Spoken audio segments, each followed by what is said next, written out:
The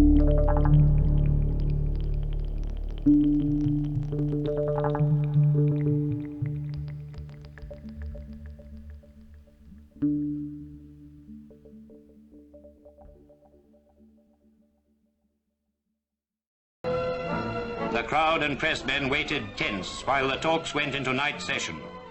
But the communists refused to accept the amnesty terms. The amnesty means surrender, they said.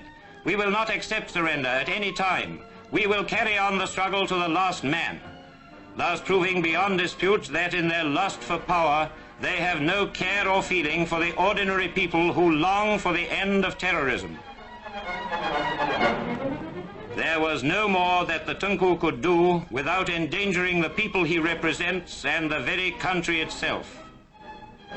So the communists returned to the jungle to continue their war, or to think again, certain of one thing, that they are now dealing with the people's representatives.